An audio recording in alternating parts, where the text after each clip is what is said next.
दोस्तों अब शायद वो दिन आ चुका है जिसका इंतजार सालों से हम कर रहे थे। असल में दुबई के अंदर चल रहे एयर शो 2025 में भारतीय तेजस ने उड़ान भरी है। ये शो 17 से 21 नवंबर 2025 के लिए कंडक्ट किया गया, जिसमें भारतीय वायुसेना के उप प्रमुख एयर मार्शल नर्मदेश्वर तिवारी जी ने बड़ा स्टेटमेंट दिया। स्टेटमेंट ये था कि जब हमारी भारतीय वायुसेना 200 तेजस विमान खरीद रही है अपनी ताकत को मजबूत करने के लिए, तो क्यों नहीं दुनिया इसे खरीदे। और उसके बाद लगभग 5 देशों ने इंटरेस्ट शो किया है भारत के इस विमान को खरीदने के लिए। दूसरी खबर मिनिस्ट्री ऑफ डिफेंस, जहां पर मिनिस्ट्री ऑफ डिफेंस ने क्लियर कर दिया है कि डीआरडीओ अब जल्द ही laser beam integrated drone detection system roll out करे। लास्ट अपडेट भारत रूस से, जहां पर 5 दिसंबर 2025 को राष्ट्रपति पुतिन भारत आने वाले हैं और दोनों देशों के बीच सबसे इंपॉर्टेंट एजेंडा रहेगा कि कैसे दोनों देशों के बीच व्यापार 100 अरब डॉलर तक किया जाए। जानते हैं आज के इस वीडियो में सारी इंपॉर्टेंट अपडेट डिटेल्स में। यदि आपको हमारा काम पसंद आए, वीडियो को लाइक, चैनल को सब्सक्राइब जरूर कीजिएगा, क्योंकि आपका ये छोटा सा काम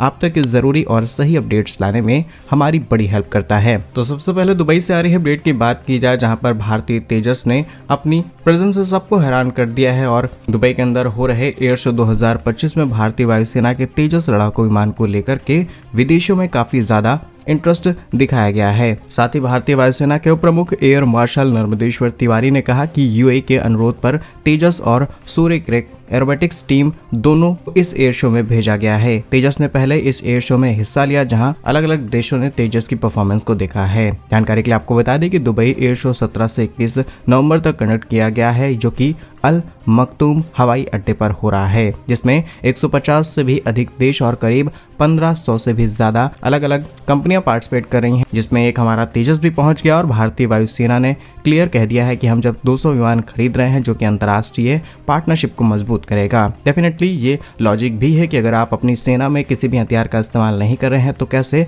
उसका ग्लोबली ट्रस्ट बन सकता है। एग्जाम्पल के लिए हमने ब्रह्मोस मिसाइल की परफॉर्मेंस ओपी सिंदूर के दौरान पूरी दुनिया को दिखा दी, जिसने चीन के HQ-9, चाइना के PL-15, तुर्की के TB2 ड्रोन सबको तबाह कर दिया सिर्फ एक मिसाइल ने। और हमारी हर एक मिसाइल के नोक पर पाक का कोना कोना रहता है। इसीलिए पूरी दुनिया को समझ आ गया कि ब्रह्मोस की ताकत कितनी ज्यादा है और कीमत इतनी ज्यादा कम है कि कोई भी देश आसानी से खरीद सकता है और भारत टाइमली डिलीवरी कर सकता है। उसके बाद लगभग 11 देशों ने इंटरेस्ट शो किया है भारत के इस हथियार को खरीदने के लिए। सेम काम भारत तेजस के साथ भी करना चाह रहा है और अगर इंजन डिपेंडेंसी न होती तो शायद अब तक भारत अपने तेजस को रोल आउट करके अलग अलग देशों को एक्सपोर्ट करना शुरू कर देता। फिलहाल प्रेजेंट टाइम में जो चीजें हैं उन्हीं के बेसिस पर इंफॉर्मेशन बताई जाए तो Brazil, Malaysia, Argentina, Egypt, Indonesia, Philippine जैसे देश भारत के तेजस को खरीदने के लिए काफी ज्यादा इंटरेस्टेड हैं और दुबई में हुए शो के बाद और भी इंटरेस्ट आ सकते हैं। सवाल ये है कि जब भारत को टाइमली इंजन अमेरिका से डिलीवर हो जाएंगे, तब हम इसकी उड़ान भरेंगे, सेना में शामिल करेंगे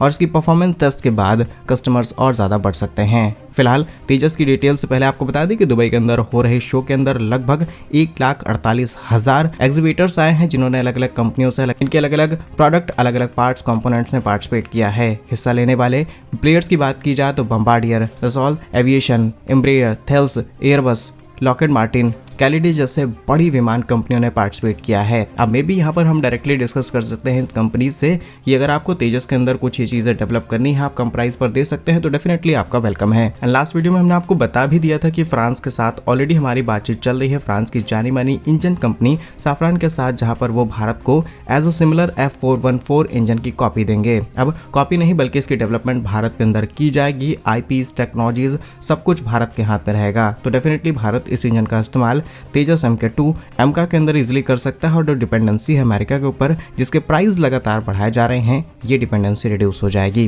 फिलहाल तेजस की बात की जाए तो ये किसी ताकतवर हथियार से कम नहीं, भारत का 4.5 जनरेशन का single engine multi role light combat aircraft है, जिसे डेवलप किया गया है ADA यानी कि एरोनॉटिकल डेवलपमेंट एजेंसी। इसका प्रोडक्शन कर रही है HAL यानी कि हिंदुस्तान एरोनॉटिक्स लिमिटेड और इसमें जितने भी छोटे बड़े पार्ट्स, कंपोनेंट्स, रडार, अलग अलग टेक्निकल फीचर्स लगाए गए हैं, ये BEL की तरफ से तैयार किए जा रहे हैं और DRDO ने हर एक फील्ड में रिसर्च करके इसे मॉडर्न बनाने में कोई कसर नहीं छोड़ी है। बाकी जिस तरीके से अंतर्राष्ट्रीय बाजार में तेजस की लोकप्रियता बढ़ रही है, कमेंट्स में तेजस जरूर लिखिएगा। नेक्स्ट इंपॉर्टेंट अपडेट DRDO से सामने निकल के आ रही है, जहां पर अब कुछ समय पहले ही जो DRDO ने टेक्नोलॉजी हासिल कर ली थी, उसको बड़े स्केल पर सेना में शामिल किया जाएगा। जहां defence research and development organisation द्वारा तैयार किए गए laser based integrated drone detection and inter detection system mark two की खरीद के लिए भारतीय रक्षा मंत्रालय ने मंजूरी देने की प्रक्रिया को शुरू कर दी है। सारे ड्राफ्ट, सारे डॉक्यूमेंट्स, सारा ब्लूप्रिंट तैयार किया जा चुका है। यह जो कि भारत के लिए किसी बड़ी उपलब्धि से कम नहीं होगा, क्योंकि आज के समय इजराइल जैसे देश इस तरीके की टेक्नोलॉजीज का इस्तेमाल करते हैं और भारत आज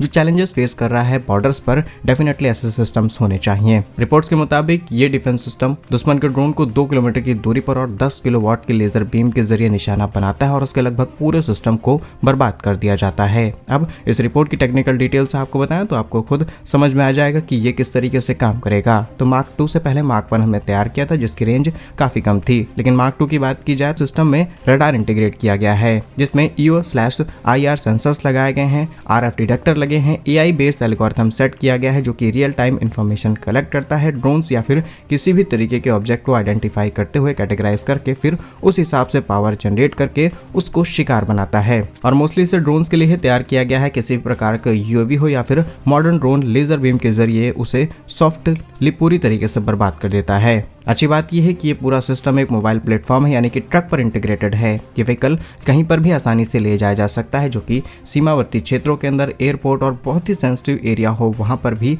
हम इसे आसानी से तैनात कर सकते हैं। अब मार्क 2 तो हमने तैयार कर लिया 10 किलोवाट की लेजर बीम के साथ, बट अपकमिंग हम इसे 30 किलोवाट की पावर के साथ तैयार करेंगे, जो कि 5 किलोमीटर की दूरी पर आसानी से चीजों को नष्ट कर सकता है। और ऐसा नहीं है कि इसे हम हवाबाजी या फिर दिखावे के लिए शुरू कर रहे हैं। अब इस बात को अब जरा ध्यान से सुनिएगा। कल ही खबर सामने निकल के आती है कि पड़ोसी देश पाक यूक्रेन के साथ मिलकर के ड्रोन टेक्नोलॉजी ले रहा है, उसका प्रोडक्शन अपने देश के अंदर करेगा ताकि भारत पर पूरी तरीके से बमबारी की जा सके, यानी कि इतने ड्रोन भेजे जाएं कि हमारे एयर डिफेंस सिस्टम उन्हें ना रोक पाए। अब हम सिर्फ S-400 के भरोसे तो नहीं बैठ सकते, हमें ऐसे लेजर हथियार भी चाहिए जो कि घूम घूम के चारों तरफ ऐसे ड्रोन्स को आसानी से हवा में नष्ट कर पाए। और ऐसे लेजर हथियार इजराइल भी इस्तेमाल करता है और ईरान की तरफ से आने वाले हर खतरे से निपट लेता है। तो भारत ऐसा काम आखिर क्यों ना करे? तो भारत की इस तैयारी पर आप क्या सोचते हैं? कमेंट्स में अपनी राय जरूर लिखिएगा। नेक्स्ट इंपॉर्टेंट अपडेट भारत रूस से सामने निकल के आ रही है, जहां पर पुतिन की भारत यात्रा से पहले ही कुछ चीजें और डिस्कस होनी शुरू हो चुकी हैं। और पुतिन के आते ही जो सबसे बड़ी डील और जो सबसे इंपॉर्टेंट प्रोजेक्ट पर ठप्पा लगने वाला है वो है दोनों देशों के बीच बायलैटरल ट्रेड्स